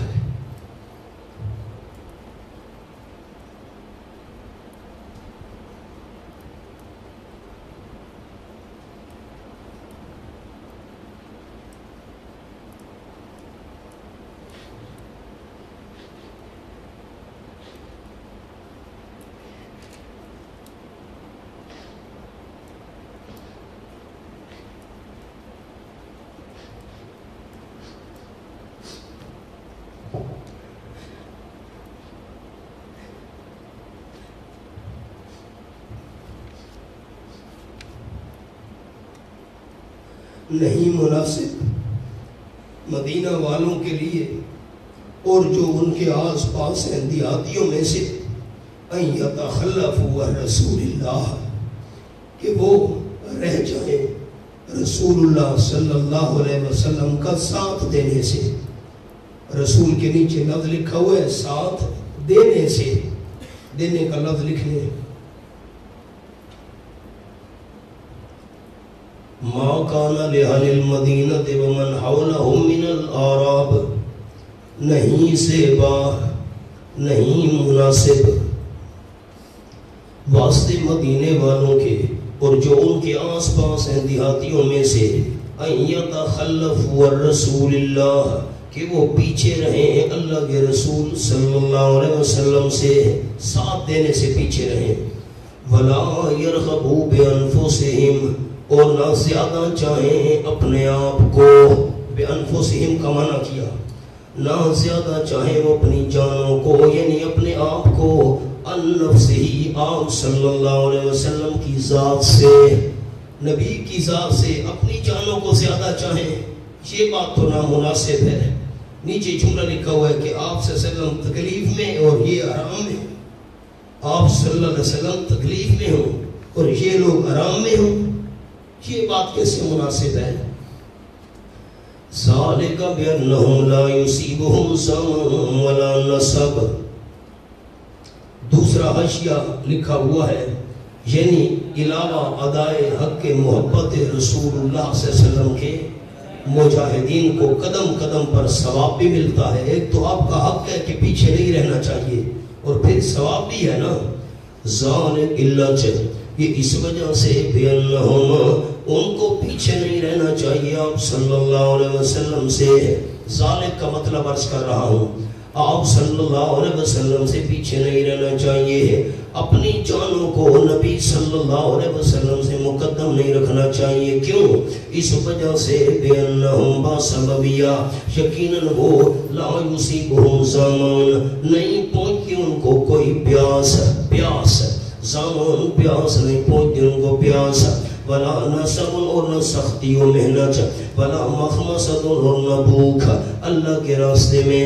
ولا یطؤون موطئا، نہیں قدم رکھتے وہ کسی جگہ یغیظ الکفار، جو غصے میں ڈالے کافروں کو. کافر چلتے پھرتے ہیں مجاہدین کا چلنا دیکھ کر، مجھے وہ کفار کے غصے کا سبب ہو. ولا ینالون من عدو نیلا، اور نہیں چھینتے وہ کسی دشمن سے کوئی چیز. الا ثمرا کتب لہم بہ عمل صالح، لکھے جاتے ہیں واسطے ان کے اس کی وجہ سے اعمال نیک. اب پھر پیچھے آ رہا ہوں. ظمأ، پیاس پہنچی تو نیک عمل لکھا گیا. نصب، سختی اور محنت پہنچی، بھوک پہنچی. مخمصہ، مجاہد نے یطؤون قدم رکھا. ینالون، دشمن سے اسلحہ چھینا، نیک عمل لکھا گیا. بڑا قیمتی جملہ لکھا ہوا ہے. باوجود غیر اختیاریہ ہونے کے اور اس ثواب میں تخلف کا احتمال نہیں. کیا مطلب ہے جملے کا؟ ہونا اوپر چاہیے تھا. ظمأ مخمصۃ، بھوک اور پیاس غیر اختیاری چیز ہے. ہونا سمجھو جملے کو. بھوک پر آپ کا اور میرا اختیار نہیں، پتہ نہیں کس وقت بھوک لگ جائے. پیاس پر میرا اور آپ کا اختیار نہیں، کیا پتہ کس وقت پیاس لگ جائے. اور قدم رکھنا زمین پر، یہ تو اختیار میں ہے. دشمن سے چھیننا ہتھیار اختیار میں ہے. کوئی تکلیف پہنچ گئی ہے انسان کو، یہ. اور بھوک اور پیاس تو غیر اختیاری چیزیں ہیں. اللہ نے فرمایا ہائے ہائے، اللہ کی رحمتیں حضرت جاجری پر کیا ہی قیمتی جملہ لکھا ہے مولانا. قدر زر زرگر بدانت، قدر جوہر جوہری، قدر گل بلبل شناست، قدر گوہر گوہری. فرمایا اختیاری اپنے مقام پر رہ گئے. بھوک اور پیاس، اگر مجاہد کو جہاد کے سفر میں غیر اختیاری چیز بھی پیش آئے پھر بھی نیکی لکھی جاتی ہے. فرمایا اس ثواب میں تخلف کا احتمال نہیں. یہ نہ سمجھنا کہ میں خلاف ورزی کروں گا. تاکید ثمرہ یقین اللہ نہیں ضائع کرتا اجر اخلاص سے نیکی کرنے والوں کا. ولا ينفقون نفقۃ، بھوک پیاس غیر اختیاری چیز ہے. جہاد کی برکت سے اس پر بھی ثواب ملتا ہے. ولا ينفقون نفقۃ صغیرہ، نہیں خرچ کر دے. خرچ کرنا تھوڑا اور نہ بڑا، چھوٹا اور نہ بڑا. ولا یقطعون وادیا، نہیں طے کر دے مجاہد کسی وادی کو. ثمرہ اللہ کتب لہم، مگر نیکیاں لکھی جاتی ہیں واسطے ان کے. لیجزیہم اللہ احسن ما کانوا یعملون، تاکہ دے اللہ کریم بدلہ ان کو اچھے سے اچھا ان کاموں کا جو وہ کیا کرتے تھے. لکھا نیچے یعنی ان کے اعمال کی جزا دو قسم تھی. نمبر 1 حسن، اچھی. نمبر 2 حسن، بہت اچھی. اللہ نے ان کو دوسری عطا فرمائی. وما كان المؤمنون لينفروا كافة. سبحان اللہ. نسخہ انسداد تخلف یعنی اشاعت تعلیم، نبی سے پیچھے نہیں رہو گے، یہ نسخہ استعمال کرو. ورنہ سمجھو عنوان کیا ہے آیت کا. اب تو آپ صلی اللہ علیہ وسلم سے پیچھے رہ گئے ہو نا، یہ نسخہ استعمال کرو تاکہ تخلف کا انسداد ہو، پیچھے نہ رہو. کون سا نسخہ؟ وما كان المؤمنون لينفروا كافة، نہیں کہ مومن نکل پڑے سارے کے سارے نکل پڑے گھروں سے. نا فلولا نفر من كل فرقة منهم، بس کیوں نہیں نکلتا من كل فرقة، ہر بڑی جماعت جو ان میں سے ہے، جو ہر بڑی جماعت ہے، بڑی جماعت ان میں سے کیوں نہیں نکلتا طائفہ، ایک چھوٹی جماعت. بڑی جماعت میں سے ایک چھوٹی جماعت کیوں نہیں نکلتی. لولا نفر طائفہ، عبارت لولا نفر طائفہ، کیوں نہیں نکلتی ایک چھوٹی جماعت. من کل فرقۃ منہم، ہر بڑی جماعت جو ان میں سے ہے اس میں سے چھوٹی جماعت کیوں نہیں نکلتی. کیا کریں چھوٹی جماعت والے نکل کر بڑی جماعت میں سے چھوٹے نکلے. کیوں؟ لیتفقہوا فی الدین، فریضہ اولا طلبہ قبل تکمیل، تکمیل سے پہلے طالب علموں کا فرض لیتفقہوا فی الدین، تاکہ فیس بک خوب استعمال کریں. واٹس اپ پر ٹائم ضائع کریں، رات کو گپے لگائیں، سبق میں نیند کریں. یہ معنی ہے طالب علموں کا تکمیل سے قبل فریضہ. لیتفقہوا فی الدین، تاکہ خوب سمجھ بوجھ حاصل کریں دین میں. دین کے اوپر لفظ مسئلہ توحید و جہاد.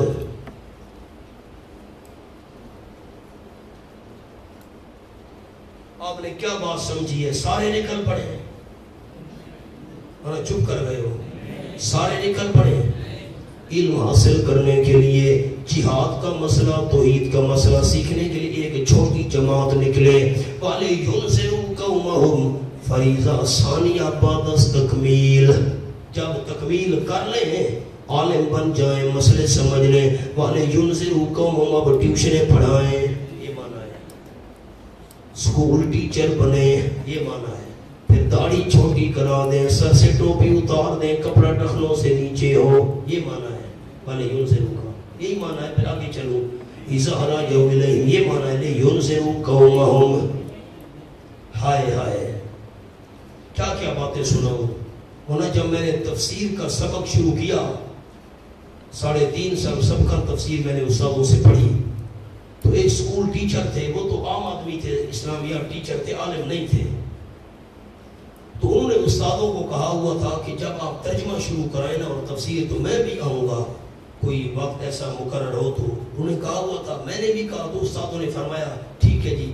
ان کو بھی اطلاع کی شیخ صاحب وہ تھے. تو شیخ صاحب بھائی ہم تفسیر کا سبق شروع کر رہے ہیں روزانہ مغرب کے بعد آدھا پونا گھنٹہ. ٹھیک ہے میں بھی آیا کروں گا. بڑے نیک آدمی تھے، وہ اب بھی زندہ ہیں. تو 3.5 سال ہم نے سب کر استادوں سے تفسیر پڑھی. تو میں چونکہ نیا کالج چھوڑ کر آیا تھا نا، اور ابتدا کی تھی، باقی کتابیں بھی شروع کی اور ترجمہ تفسیر بھی شروع کیا.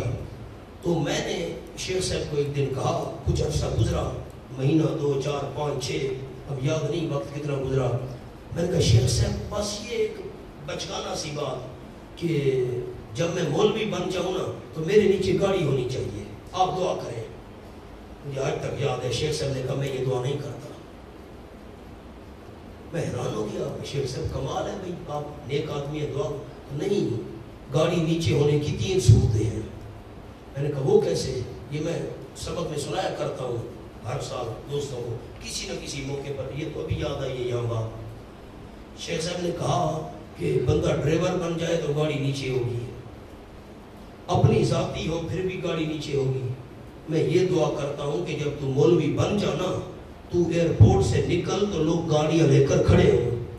میں نے کہا شیخ صاحب بادشاہ آدمی ہو، اللہ کی قسم میں رمضان شریف ہے اور اللہ کے گھر میں بیٹھا ہوں، باوضو قرآن سامنے ہے، اللہ نے آنکھوں سے مجھے وہ منظر دکھایا ہوا ہے. جتنا زیادہ میں جہازوں پر سفر کرتا ہوں، کوئی کرتا ہوگا بیانات کے سلسلہ میں، اور لوگ گاڑیاں لے کر کھڑے ہوتے ہیں باہر، بندہ حیران ہوتا ہے اللہ مجھے لفظ یاد آتے ہیں، مونا یہ قرآن کی خدمت کی برکت ہے. ہم کیا چیز ہے مانانم کے مندان. کسی استاد کو میں نے ناراض نہیں کیا. اب تک جتنے اساتذہ زندہ ہیں ان کی خدمت میں حاضر ہوتا ہوں دعا کے لیے، جو خدمت ہو سکتی ہے ٹوٹی پھوٹی وہ کرتا ہوں. دعائیں کتنے استاد زندہ تھے، زندہ جو تھے اور رخصت ہو گئے، مجھ سے راضی گئے، اب جو زندہ ہے مجھ سے راضی ہیں. ہائے ہائے.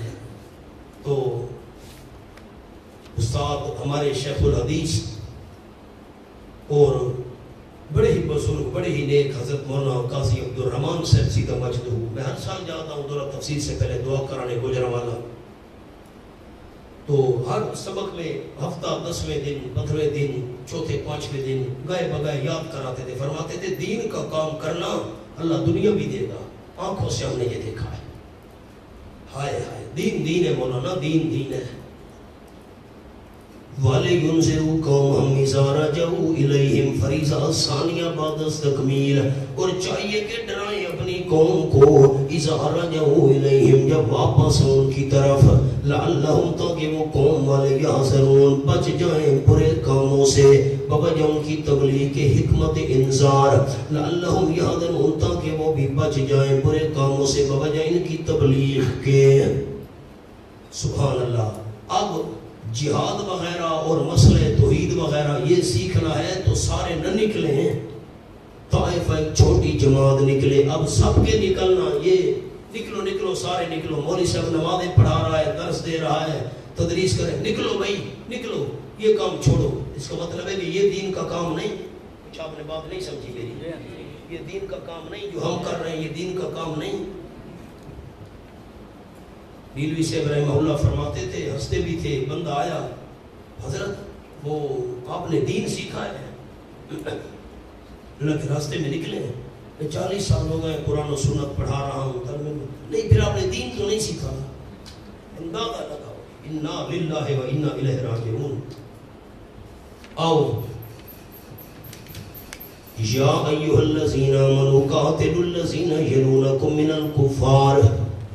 نمبر 1 حاشیہ آپ کے پاس لکھا ہوا ہے، وہ پہلے پڑھتے ہیں۔ طریقے جنگ کی تعلیم، یعنی مرکز ایک رہے اور اقرب فل اقرب کو صاف کرتے جاؤ تاکہ فوج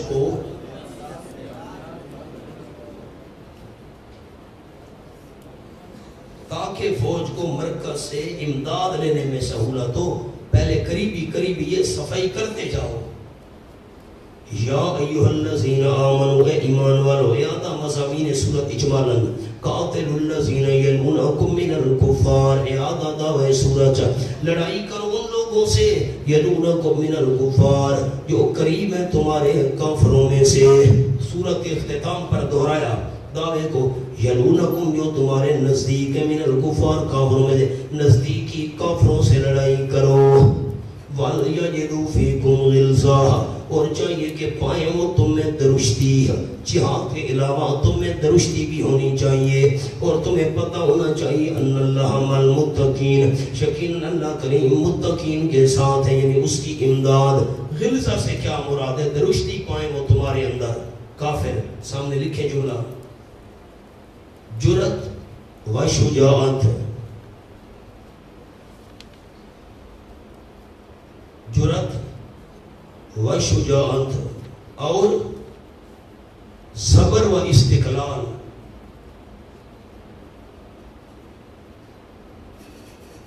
کا ایسا مظاہرہ کرو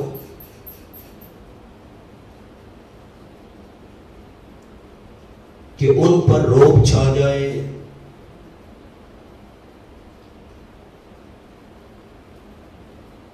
اللہ اللہ اللہ۔ غلظہ کا مطلب سمجھ لیا؟ غلظہ کا مطلب گالیاں دینا نہیں، غلظہ کا مطلب کردار کشی نہیں، جرأت اور شجاعت اور صبر و استقلال کا ایسا مظاہرہ کرو کہ ان پر رعب چھا جائے۔ وَإِذَا مَا أُنزِلَتْ سُورَةٌ، سبحان اللہ، وَإِذَا مَا أُنزِلَتْ سُورَةٌ فَمِنْهُم مَّن يَقُولُ أَيُّكُمْ زَادَتْهُ هَٰذِهِ إِيمَانًا۔ بشارت، اور جب اتاری جاتی ہے کوئی صورت نئی، جدیدہ لکھا ہوا ہے، نئی صورت، فَمِنْهُم بیان مرض اول تمسخر بالقرآن۔ نیچے امراض ثلاثہ پہلے دیکھنے، امراض ثلاثہ منافقین 3 بیماریاں، تمسخر مذاق اڑانا، نمبر 2 اناد ضد، نمبر 3 تنفر اور مجلس نبی، آپ کی مجلس میں نفرت، نکل بھاگنے کا پروگرام۔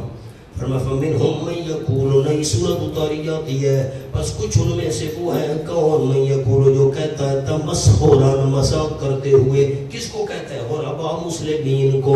منافقوں میں سے ایک ہے جو کہتا ہے کون؟ ایوکم، یہ بتاؤ غریبو، ایوکم تم میں سے کون ہے، زادتو، کہ زیادہ کیا ہو اس صورت نے اس کو، زیادت ہے یا صورت کی طرف، زیادہ کیا ہو اس صورت نے اس بندے کو، ہادی ایمانا، زیادہ کیا اس کو اس صورت نے، ہاں سے ہی اس صورت نے زیادہ کیا ہو، ہاں سے ہی اس صورت نے زیادہ کیا ہو۔ وہ ہے والی بات میں بھول گیا، زیادت تو ہادی، زیادہ کیا ہو اس بندے کو اس صورت نے ایمان، نظر ہوئے ایمان نہ۔ یہ بتاؤ غریبو، نئی صورت اترتی ہے تو منافق کہتے ہیں اس صورت کی وجہ سے کس کے ایمان میں اضافہ ہوا ہے؟ مذاق کے طور پر کہتے تھے، کوئی ایمان بندہ ہی نہیں کہ نہیں ایمان بڑا ہے تمہارا، کوئی ایمان کی ترقی ہوئی ہے صورت سن کر، مذاق کے طور پر پوچھتے تھے۔ فرمایا فَأَمَّا الَّذِينَ آمَنُوا فَزَادَتْهُمْ ایمانا، پس بہرحال وہ لوگ جو ایمان لے آئے فزادت زیادہ کر دیے وہ نئی صورت ان کو اثر ہوئے ایمان کے، نئی صورت سن کر مومنوں کا ایمان بڑھ جاتا ہے، یعنی کیفیت وَهُمْ يَسْتَبْشِرُونَ، اور وہ ڈرالے کے خوش ہونے والے ہوتے ہیں ترقی کے ادراک سے۔ اوپر جملہ لکھا ہے، خلاصہ جواب یہ کہ قرآن میں خاصیت ضرور ہے لیکن قابلیت محل شرط ہے، محل میں تو قابلیت تو نہیں جگہ میں، اور پیچھے لکھا ہوا ہے جملہ نمبر 2 پھر پڑھے اور پیچھے آئے، اور ترقی چونکہ باطنی چیز ہے اس لیے بوجہ نہ معلوم ہونے کے تم تمسخر کرتے ہو۔ ترقی کا کیا پتہ، ایمان کی وجہ سے دل کی کیفیت ایمان کی بڑھ گئی ہے، پتہ تو چلتا نہیں، تم ایمان مذاق کرتے ہو ہمارے ساتھ۔ وَأَمَّا الَّذِينَ فِي قُلُوبِهِم مَرَضٌ، زجر پر ہے منافقین، مرض وہ لوگ جن کے دلوں کے اندر مرض ہے، یعنی ضد ہے، انابت نہیں ہے، فزادت زیادہ کر دیے وہ صورت ان کو ہم رجسن ادروے گندگی کے، الہ رجسن طرف اپنی گندگیوں کے، جو پہلی گندگیاں تھیں صورت کی وجہ سے گندگی اور بڑھ جاتی ہے۔ لکھا ہے نیچے گندگی پر گندگی، گندگی پر گندگی، رجسن، اس پر ایک لفظ لکھنا ہے رجسن، نئی آیت کا انکار، رجسن رجس ہم، اس کے نیچے لکھنا ہے رجس ہم، اس کے نیچے پہلے سے آیات کا انکار، پہلے آیات کے منکر تھے، بے ایمان، گندگی تھی، نئی صورت آئی آیاتوں کا انکار کیا، گندگی اور بڑھ گئی۔ وَمَاتُوا وَهُمْ كَافِرُونَ، اور مر گئے اس حالت میں کہ وہ کافر تھے۔ أَوَلَا يَرَوْنَ، سجر نہیں لکھا ہوا، وَلَا يَرَوْنَ بیان مرد ثانی اناد منافقین زدہ، کیا نہیں دیکھتے یعنی سوچتے نہیں، أَنَّهُمْ يُفْتَنُونَ فِي كُلِّ عَامٍ، یقیناً وہ منافقین عذاب میں مبتلا کیے جاتے ہیں، یفتنون عذاب میں مبتلا کیے جاتے ہیں، فی کل عام ہر سال، مرتن ایک بار اور مرتن یا 2 بار، ثم لا یتوبون پھر توبہ نہیں کرتے اپنی حرکات شنیہ سے۔ سامنے ایک جملہ لکھوانا چاہتا ہوں، ولا ہم یذکرون، اور نہ وہ نصیحت حاصل کرتے کہ اللہ کی توقع ہو۔ کیسے؟ سامنے لکھے جہاد کے موقع پر ان کی شرارتیں کھل کر سامنے آ جاتی ہیں،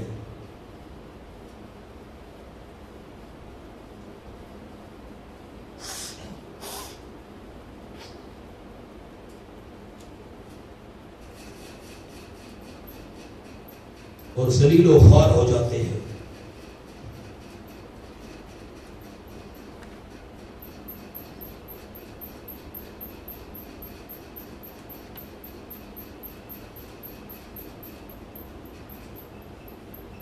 میری طرف دیکھیں، میں بات عرض کر لوں پھر ترجمہ کروں گا۔ منافقین کو کلام اللہ سے چڑھتے تھے۔ جب آپ صلی اللہ علیہ وسلم کوئی نئی سورت یا نئی آیت تلاوت کرتے محفل میں، منافقوں کو بڑی تکلیف ہوتی۔ اب قرآن جب آپ صلی اللہ علیہ وسلم پڑھے اور یہ کھلا اٹھ کر بھاگ جائیں تو اب یہ بھی بات غلط تھی کہ اگر کہیں گے ہاں بھائی تم کیسے مسلمان ہو، کلمہ تو پڑھتے تھے، قرآن پڑھا جا رہا ہے، بھاگے جا رہے ہو۔ تو اب ایک دوسرے کو اشارے کرتے تھے کہ یوں کرو نا بھئی، اٹھو صحیح لیکن خفیہ طریقے سے پتہ نہ چلے، بس اٹھ کر بھاگ جاتے خفیہ طریقے سے۔ یہ دیکھو وَإِذَا مَا أُنزِلَتْ سُورَةٌ، بیان مرد ثالث تنفرد مجلس نبوی، نہ اس صورت آپ تلاوت کرتے یہ بھاگنے کی کوشش کرتے، لیکن سب کے سامنے جائیں تو راز فاش ہوتا ہے۔ کوئی موقع تلاش کرو، ایک دوسرے کو کہتے ہیں موقع تلاش کرو کہ خفیہ طریقے سے ہم نکل جائیں، کوئی دیکھ نہ رہا ہو، چھپ کے یہ ذکر۔ وَإِذَا مَا أُنزِلَتْ سُورَةٌ، اور جب اتاری جاتی ہے کوئی سورت جہاد والی، سورتن جہاد والی، نظر بعضهم إِلَىٰ بَعْضٍ، دیکھتا ہے بعض ان کا طرف بعض کے، حَلْ يَرَاكُمْ اشارے سے کہتے ہیں، ایک دوسرے کو اشارے کرتے تھے، حَلْ يَرَاكُمْ مِنْ أَحَدٍ، کیا دیکھ رہے تم کو کوئی ایک، احد پر مسلمان، کوئی مسلمان تو نہیں دیکھ رہا، اشارے کرتے تھے، ایک دوسرے کو اشارے سے کہتے تھے بھئی وہ کوئی مسلمان دیکھ تو نہیں رہا تمہیں۔ ثم انصرفوا، پھر جاتے ہیں، اشارے کرے بھئی کوئی دیکھے نہیں، ذرا خفیہ طریقے سے نکلو، سنت برداشت نہیں ہو رہی ہم سے، یہ یاد والی۔ صرف اللہ قلوبہم، بڑا قیمتی جملہ، یہ لوگ مجلس نبی سے کیا پھرے، اللہ نے ان کے دلوں کو پھیر دیا. صارف اللہ قلوبہم، یہ مسجد مجلس نبوی سے پھرے، اللہ نے ان کے دلوں کو پھیر دیا اللہ نے ان کے دلوں کو. کیوں؟ علت باسبب یمنہم قوم لا یفقہون، اس وجہ سے کہ یہ ایسی قوم ہے جو نہیں سمجھتے اپنے فائدے کو. لا یفقہون، اپنے فائدے کو نہیں سمجھتے، اپنے نفع سے بھاگ گئے. لقد جاءکم رسول من انفسکم، ترغیب الی اتباع اللہ. پیغمبر، عصمت کس کا معنی کیا؟ تنوین، التنوین للتعظیم. من انفسکم، تمہاری جنس میں سے، تم بھی انسان وہ بھی انسان. لکھے فضیلت اولا. کیوں انسان ہے پیغمبر؟ تاکہ استفادہ سہل ہو. وہ انسان ہے، اس سے فائدہ اٹھانا آسان ہے تمہارا. دوسرا مولانا قرات کا انداز سنو. لقد جاءکم رسول من انفسکم. دوسری قرات میں کیا لفظ ہے؟ من. اگر مجھے امت کی تکلیف کا خطرہ نہ ہوتا لامرتہم بسواک، میں حکم دیتا ہر نماز کے ساتھ مسواک کرو وضو میں. لیکن پریشانی ہے، ایسا نہ ہو کہ امت میری یہ مشکل میں نہ پڑ جائے. حریص علیکم، تیسری فضیلت فرمایا حریص ہے تم پر، یعنی تمہاری منفعت پر. جو چیز تمہاری فائدے والی ہو پیغمبر حریص ہے ان کو ملنی چاہیے. اور بالخصوص فضیلت رابعہ، بالمؤمنین رؤوف الرحیم، مومنوں کے ساتھ نرمی کرنے والا ہے، رحم کرنے والا ہے. رؤوف الرحیم پر ایک لفظ لکھ لو، اشتراک لفظی. یہ کیا ہے؟ صرف لفظوں کی شراکت ہے، صفات میں شراکت مراد نہیں. بڑے علماء کہ اللہ والی صفت نبی پاک میں آ گئی نا، یہ اس کو کہتے ہیں اشتراک لفظی. کیا کہتے ہیں؟ اشتراک لفظی. لفظ مشترک ہیں، صفتیں اللہ والی راہ میں نہیں ہیں. فَإِن تَوَلَّوْا، ان بلیغ بیانات کے سننے کے بعد بھی جو ہم نے بیانات سنائے، ان بلیغ بیان کے بعد بھی فَإِن تَوَلَّوْا، اگر منہ موڑ لے، فَقُلْ، آپ فرما دیجیے حسبی اللہ، میرا کیا نقصان ہے، کافی ہے مجھ کو اللہ. لا الہ الا ہو، بیان مسئلہ توحید جس کے لئے جہاد کا حکم دیا گیا. سورۃ انفال میں بھی سورۃ التوبہ میں بھی قتال کا مضمون تھا.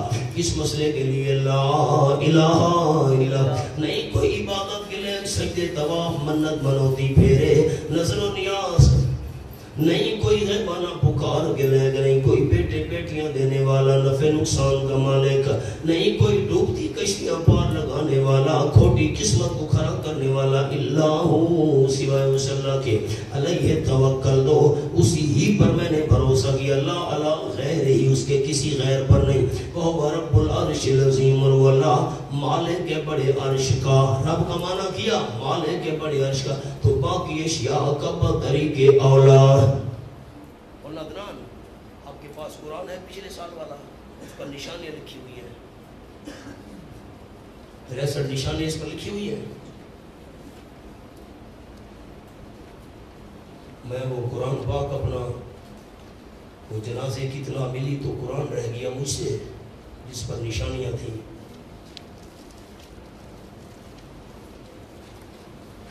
مولانا 63 نشانیاں لکھ لو، صفحہ 397.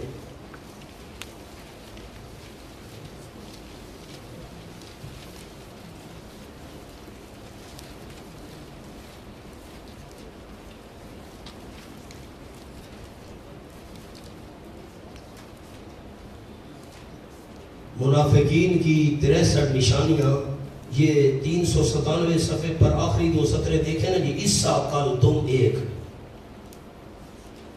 جب جہاد پر نکلنے کا کہا جائے تو زمین پر بوجھل بن جاتے ہیں، نکلنے کا پروگرام ہی نہیں بناتے. اراضی تم بالحیات، دو دنیا کی زندگی پہ راضی ہونا.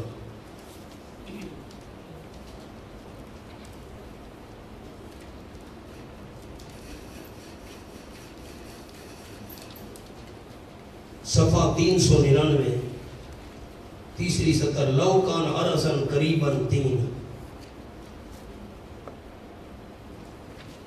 سفر اگر پتہ بھائی سامان اور مال ملنا ہے تو پھر بھاگتے آتے ہیں، اور مال کا ملنے کی امید نہ تو پھر پیچھے. اچھا، باودت علیہم الشقہ 4، مسافت لمبی ہو تو پھر تکلیف ہونے لگ جاتی ہے، نہیں جاتے. بس یالفون، جھوٹی قسمیں اٹھانا 5. یہلکون انفسہم اپنے آپ کو ہلاک اور تباہ کر رہے ہیں. 6 واللہ یعلم انہم لکاذبون 7 400 صفحہ پہلی سطر انما یستأذنک 8 بے ایمان ہے اجازت مانگتے ہم جہاد پر نہیں آتے. اگلی سطر میں ورتابت قلوب دل شک میں پڑے ہوئے ہیں 9 فی ریب یترددون شک میں بھٹک رہے ہیں 10 ولو ارادوا الخروج 11 ان کی نکلنے کا ارادہ ہی نہیں ہے ارادہ ہوتا تو تیاری کرتے بے ایمان ہے. فثبتہم 12 اللہ نے ان کو روکا ہوا ہے نہ بے ایمانو. لو خرجوا فیکم ما زادوکم الا خبالا ما زادوکم 13 یہ بے ایمان فساد کرتے شکر نہیں آئے. وَلَعُوزَوْ خِلَالَكُمْ 14 چغلیاں لگاتے. یَبْغُونَكُمُ الْفِتْنَةَ فتنے تلاش کرتے. 15 فِيكُمْ سَمَّعُونَ 16 یہ جاسوس ہیں بے ایمان دوسروں کی پر باتیں دوسروں کو پہنچاتے ہیں تمہاری. لَقَدِ ابْتَغَوُا الْفِتْنَةَ مِنْ قَبْلِ 17 وَقَلَّبُوا لَكَ الْأُمُورَ بڑی کاروائیاں کی ہیں 18 ظَهَرَ أَمْرُ اللَّهِ وَهُمْ كَارِهُونَ 19 وَمِنْهُمْ مَنْ يَقُولُ ذَلِّي وَلَا تَفْتِنِي حضرت مجھے چھٹی دے دو میں وہاں نہیں آتا وہاں کی عورتوں کو دیکھ کر صبر نہیں کر سکوں گا. اور بے ایمان تھا. اے ذلی 20 ان تصب کا حسنۃ تسوہم 21 فتح ملے تو ان کو بڑی بری لگتی ہے اور مصیبت پہنچے تو خوش ہوتے ہیں. وَيَتَوَلَّوْا وَهُمْ فَرِحُونَ 22 تکلیف آئے نا شکست ہو جائے بڑے خوش ہوتے ہیں بے ایمان تم پر.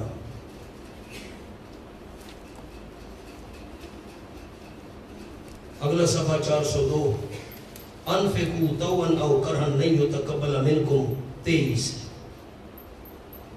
ان کا کوئی صدقہ خیرات قبول نہیں. انکم کنتم قوما فاسقین 24 نچلی سطر الا انہم کفروا باللہ 25 ولا یاتون الصلاۃ الا وهم کسالى نماز پڑھتے ہیں تو بڑی سستی سے کسل اعتقادی 26 اور ولا ينفقون الا وهم كارهون خرچ کرنا پڑ جائے تو بڑی بددلی سے 27 نچلی سطر قد حق انفسهم وهم کافرون 28 یحلفون باللہ 403 صفحہ پہلی سطر 29 جھوٹی قسمیں قوم یفرقون 30 لو یجدون ملجا او مغارات 31 منہم من یلمسک فی الصدقات 32 نبی پاک کو کہتے تھے معاذ اللہ تو بے انصاف ہے اور تقسیم صحیح نہیں کرتا مال. فَإِنْ أُوتُوا مِنْهَا رَزُومٌ 33 خود مال میں سے ملے تو پھر بڑے خوش. وَإِنْ لَمْ يُؤْتَوْا مِنْهَا إِذَا هُمْ يَسْخَطُونَ 34 اور مال غنیمت میں سے حصہ نہ ملے تو آپ ناراض ہیں.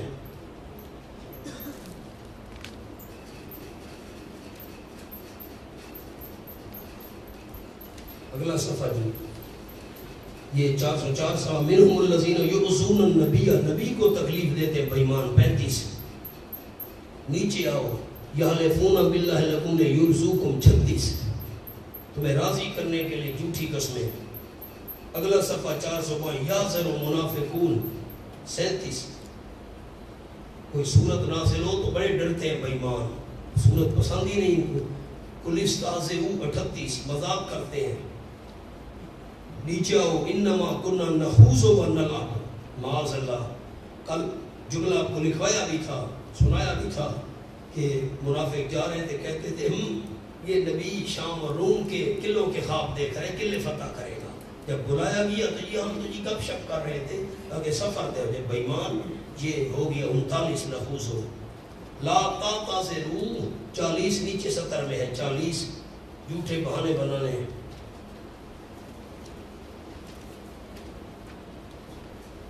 یہ اسی آیت میں ہے پیچھے آؤ لا تعتذروا کے آگے قد کفرتم بعد ایمانکم 41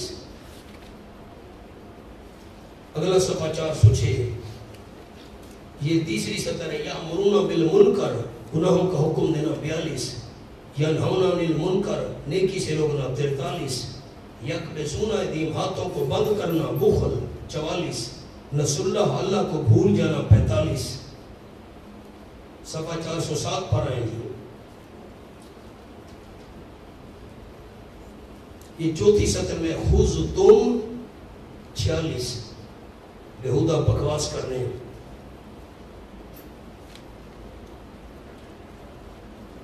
صفحہ 409 دوسری سطر، یحلفون باللہ ما قالوا 47، وَلَقَدْ قَالُوا كَلِمَةَ الْكُفْرِ 48، کفریہ کلمات پکنے۔ وَهَمُّوا بِمَا لَمْ يَنَالُوا، نبی کو 12 بندے لگام پکڑی تھی 49، نبی کے قتل کے منصوبے بنانے والے بےمان 49۔ وَمَا نَقَمُوا 50، مال مل گیا اس لیے بےمان بدلے دیتے ہو ہم سے۔ اور بالکل نیچے منہم من عاہد اللہ لئن آتانا 51، جھوٹے وعدے کرنے ہم خرچ کریں گے، مال اللہ ہمیں دے۔ اگلا صفحہ 410، باخلو بہی، بخل کرنا 52۔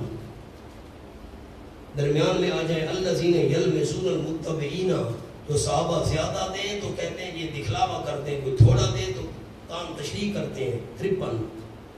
اور نیچے فیسخرون منہم 54۔ اگلے صفحے 411 پر آؤ، چوتھی سطر، فرح المخلفون 55، کارہوا ان یجاہدوا اس سے نیچے 56، جہاد کرنا ناپسند۔ لا تنفروا فی الحر 57، لا تنفروا فی الحر 57، فلیضحکوا قلیلا 58۔ اگلا صفحہ 412، انکم چوتھی سطر، رضیتم بالقعود اول مرہ 59، بیٹھنے پر خوش ہونا۔ نیچے بالکل آخری استأذنک اولو الطول منہم 60، وسعت کے باوجود اجازت مانگنی، جھوٹی اجازت 413۔ رضوا بان یکونوا مع الخوالف دوسری سطر 61، عورتوں کے ساتھ بیٹھنے پر خوش۔ فہم لا یفقہون، دین اور دنیا کا فائدہ نہ سمجھنا جہاد میں 62۔ صفحہ 414 آخری سطر، طابع اللہ علی قلوبہم فہم لا یعلمون، مور جباریت لگنے کی وجہ سے گناہ اور ثواب میں فرق نہ کر سکنا 63۔ سورۃ توبہ کے اندر 63 نشانیاں تھیں منافقوں کی۔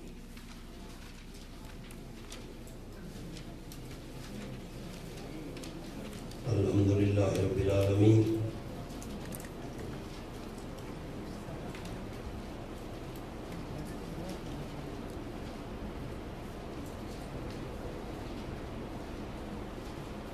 برحمتہ